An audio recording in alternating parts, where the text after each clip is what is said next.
બનાસકાંઠા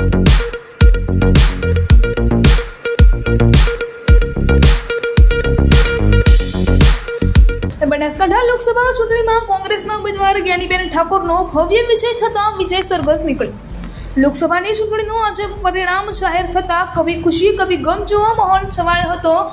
ગુજરાતના લોકસભાની ચૂંટણીમાં ભારતીય જનતા પાર્ટી દ્વારા 26 સીટોમાંથી 25 સીટ પર વિજય મેળવ્યો અને બનાસકાંઠા કોંગ્રેસના ઉમેદવાર જ્ઞાનીબેન ઠાકોરે ભાજપની હેટ્રિકને અટકાવવા વિજય બન્યા હતા। ત્યારે કોંગ્રેસના ઉમેદવાર જ્ઞાનીબેન ઠાકોરનો ભવ્ય વિજય થતાં પાલનપુરથી નડેશ્વરી માતાના મંદિર સુધી વિજય સરઘસ નીકળ્યું હતું। જે વિજય સરઘસ ડીસા પહોંચતા દીપક હોટલ પાસે કોંગ્રેસના હોદ્દેદારો અને કાર્યકર્તાઓ દ્વારા બાબા સાહેબ આંબેડકરની પ્રતિમાને ફૂલહાર અર્પણ કરી ફટાકડા ફોડી આતિશબાજી કરી ખુશી વ્યક્ત કરાઈ હતી।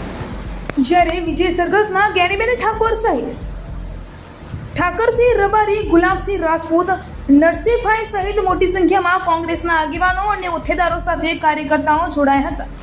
જ્યારે ડીસા તાલુકા કોંગ્રેસ પ્રમુખ મુકેશભાઈ સોલંકી સહિત પ્રકાશચંદ્ર ભરતિયા, અશ્વિનભાઈ પરમાર, દીપકભાઈ પટેલ, દેવસિંહ વાઘેલા સાથે કોંગ્રેસના કાર્યકર્તાઓ દ્વારા જ્ઞાનીબેન ઠાકોરનું ભવ્ય સ્વાગત સાથે સન્માન કરવામાં આવ્યું હતું અને બનાસકાંઠા જિલ્લાની જનતાએ જ્ઞાનીબેન ઠાકોરનું મામેરું ભરવા બદલ મતદારોનો આભાર વ્યક્ત કર્યો હતો। સમગ્ર ગુજરાતમાં બનાસકાંઠા લોકસભાની સીટ રસાકસી જામી હતી અને કાંટેકી ટક્કર જોવા મળી હતી। બનાસની બેન જ્ઞાનીબેન ઠાકોર અને બનાસની દીકરી રેખાબેન ચૌધરી વચ્ચે ખરાખરીનો જંગ જામ્યો હતો, જેમાં અંતે કોંગ્રેસના ઉમેદવાર જ્ઞાનીબેન ઠાકોરનો 30.748 મતોથી ભવ્ય વિજય થતાં કોંગ્રેસે ગુજરાતમાં ખાતું ખોલાવ્યું હતું। જ્યારે લોકસભાના ઉમેદવાર જ્ઞાનીબેન ઠાકોરનો ભવ્ય વિજય થતાં શુભેચ્છાઓ અને અભિનંદનની વર્ષા થઈ હતી। ત્યારે ભાજપના ઉમેદવાર રેખાબેન ચૌધરીની હાર થતાં